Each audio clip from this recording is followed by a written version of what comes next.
আজকে ত্রয়োদশ জাতীয় সংসদের প্রথম অধিবেশন।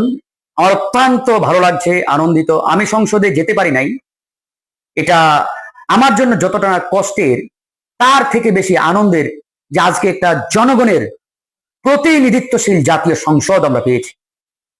প্রথমে পবিত্র কুরআন থেকে তেলাওয়াতের মাধ্যমে শুরু হয়েছে এবং প্রাণবন্ত আলোচনা হয়েছে, স্পিকার নির্বাচন হয়েছে, ডেপুটি স্পিকার নির্বাচন হয়েছে এবং এই যে কার্যপ্রণালীর মধ্য দিয়ে বীর শহীদদের মাগফিরাত কামনায় দোয়া মুনাজাত হয়েছে, আমাদের শহীদদের জন্য দোয়া করা হয়েছে। সবকিছু মিলিয়ে সরকারি দল, বিরোধী দল সবার মধ্যে একটা প্রাণবন্ত জাতীয় সংসদ। আমি মনে করি বাংলাদেশের ইতিহাসে এই 54 বছরে 12টি নির্বাচনে কোন নির্বাচনে জনগণ এতটা অধীর আগ্রহে জাতীয় সংসদের দিকে মনোযোগ দিয়ে তাকিয়ে অধিবেশন শুনেন নাই যতটা আজকে আমরা আগ্রহ দেখেছি। আমি নিজেও এই নির্বাচনে অংশগ্রহণ করেছি এবং পরাজিত হয়েছি, এটাতে আমার খুব একটা আফসোস নেই। আমার লক্ষ্য বাংলাদেশের জনগণ মুক্তি পাক, জনগণ সত্যিকারের একটা রাষ্ট্র ব্যবস্থা পাক, সত্যিকারের বাংলাদেশ জনগণ যাতে পায়, এটাই আমার প্রত্যাশা, চাওয়া। সেই জায়গা থেকে আমি মনে করি আজকে পর্যন্ত সে পথেই বোধহয় আমরা হারছি, সামনে হয়তো আমরা বলতে পারবো। যাই হোক, আমি ধন্যবাদ জানাই সরকারি দলকেও, বিরোধী দলকেও। সবকিছু মিলিয়ে একটা সুন্দর পরিবেশের মধ্য দিয়ে আমরা আগাচ্ছি। সবচাইতে ভালো হবে জুলাই জাতীয় সনদ বাস্তবায়ন করে আমরা যত দ্রুত এগিয়ে যাব তত দ্রুত ইনশাআল্লাহ জনগণের বাংলাদেশ বিনির্মাণ হবে। সবাইকে স্যালুট, ধন্যবাদ। মানুষ মানুষের জন্য আমরা চাই বৈষম্যহীন সমাজ গড়ে তুলতে, আমরা চাই দারিদ্র মুক্ত কেরানীগঞ্জ গড়ে তুলতে, আমরা চাই সন্ত্রাস মুক্ত কেরানীগঞ্জ গড়ে তুলতে, মাদক মুক্ত কেরানীগঞ্জ গড়ে তুলতে। এই যে উদ্যোগগুলো আমরা নিচ্ছি কিংবা এই প্রতিশ্রুতিগুলো আমরা করছি, এই প্রতিশ্রুতি কিন্তু আমাদের একার পক্ষে সম্ভব নয়, তাই না? আপনাদের সবার আন্তরিকতা লাগবে, সহযোগিতা লাগবে, তাহলেই কিন্তু আমরা আমাদের চূড়ান্ত লক্ষ্যে পৌঁছাতে পারবো। দেখেন, আপনারা নির্বাচনের আগে আমাদের নির্বাচনের প্রতিশ্রুতি যেগুলো দেওয়া ছিল, অঙ্গীকার, আমরা বলেছিলাম প্রতিটি পরিবারের জ্যেষ্ঠ নারী সদস্যের নামে আমরা একটা করে ফ্যামিলি কার্ড প্রদান করব, তাই না? ইতিমধ্যে মাননীয় প্রধানমন্ত্রী জনাব তারেক রহমান তিনি ফ্যামিলি কার্ড উদ্বোধন করেছেন, দেখেছেন না আপনারা? ধাপে ধাপে এটা তো পাইলটিং হচ্ছে, মানে পরীক্ষিতভাবে এই ফ্যামিলি কার্ড প্রথম ধাপে দেওয়া হচ্ছে পাইলটিং। এর পরবর্তীতে প্রতিটি জায়গায় আপনারা সবাই পেয়ে যাব আমরা। ঠিক একইভাবে কৃষক কার্ডের কথা আমরা বলেছিলাম, শুনেছেন না আপনারা? সেই কৃষক কার্ডের যে সুবিধাগুলো আগামী 2-1 দিনের মধ্যে, আপনার আগামী মাসের প্রথম সপ্তাহের মধ্যে সেই কৃষক কার্ডের সুবিধা প্রতিটি কৃষকরা তার হাতে হাতে পেয়ে যাবে।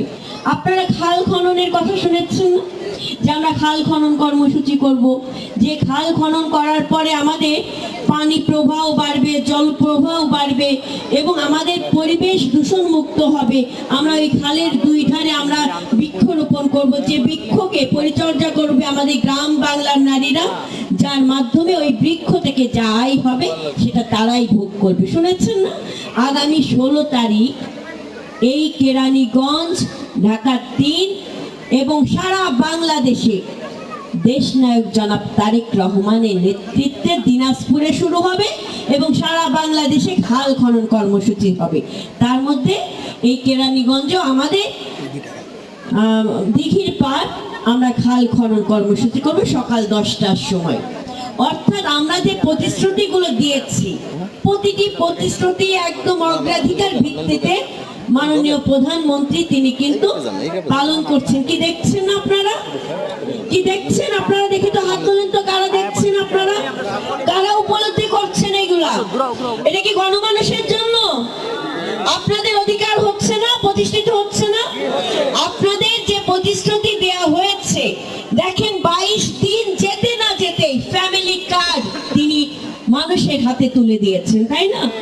এই যে অঙ্গীকার করা, ভিতরে ধারণ করা এবং মানুষের কল্যাণে কাজ করা, এটাই হচ্ছে বিএনপি, এটাই হচ্ছে জাতীয়তাবাদী শক্তি। বিগত দিনে অনেক সরকার দেখেছেন না? ফ্যাসিস্ট সরকার দেখেছেন না? 17 বছর 10 টাকা চাল খাওয়াবে বলেছিল, সেই চালকে আপনারা 10 টাকায়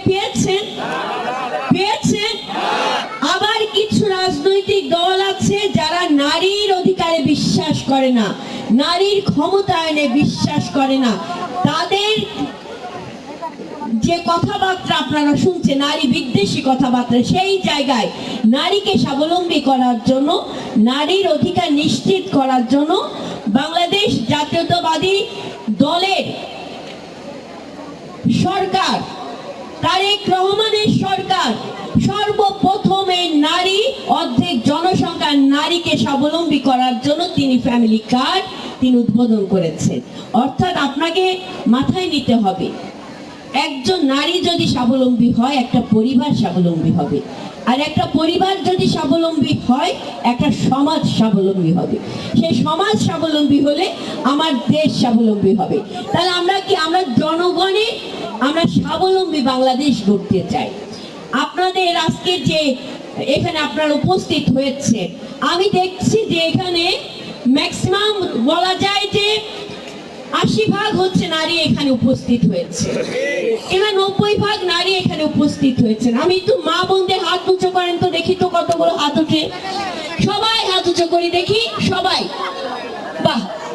এবার আমার যে সকল চাচারা, দাদারা, ভাইয়েরা উপস্থিত হয়েছেন উপহার সামগ্রী নিতে, আপনারা হাত উঁচু করেন তো। অর্থাৎ আপনারা দেখেছেন এইখানে নারীদেরকে কত বড় গুরুত্ব দেওয়া হয়েছে। এটা মানে এটা না যে নারীকে গুরুত্ব দেওয়া হয়েছে বলে আপনারা গুরুত্বহীন পড়েছেন, তা না কিন্তু। অর্থাৎ যে সমাজ, যে ব্যক্তি, যে রাজনৈতিক দল, যে মানুষ, সে পুরুষ হোক নারী হোক, তারা যদি মা জাতকে, নারীদেরকে সম্মান করে, তার সকল সদস্যকে সম্মান করা হয়। কারণ আপনারাও কারোর সন্তান, তাই না, কোনো মায়ের সন্তান। তো সেই জায়গায় আজকে আপনারা যারা উপস্থিত হয়েছেন, আমি আপনাদের সবার কাছে কৃতজ্ঞতা জ্ঞাপন করছি।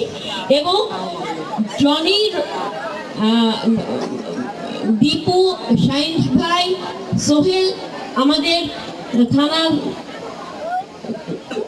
শ্রমিক দলের উদ্যোগ এবং ইউনিয়ন শ্রমিক দলের উদ্যোগ, এই যে একটা অনুকরণীয়, অনুসরণীয় যে একটা উদ্যোগ গ্রহণ করেছেন, আমি কৃতজ্ঞতা জ্ঞাপন করছি আপনাদেরকে। এবং এভাবে করে আমাদেরকে প্রতিটি ঘরে ঘরে মানুষের পাশে দাঁড়াতে হবে, আমাদেরকে সকল ধর্ম বর্ণ মানুষের পাশে দাঁড়াতে হবে। ঠিক একইভাবে কে কোন দল করলো, কে কোন পথের মানুষ, কে কোন মতের মানুষ না, আমরা সব মানুষের নিরাপত্তা নিশ্চিত করব, সব মানুষের কাছে আমরা সহযোগিতার হাত বাড়িয়ে দেব এবং আমরা জনগণের সেবক হয়ে জনগণ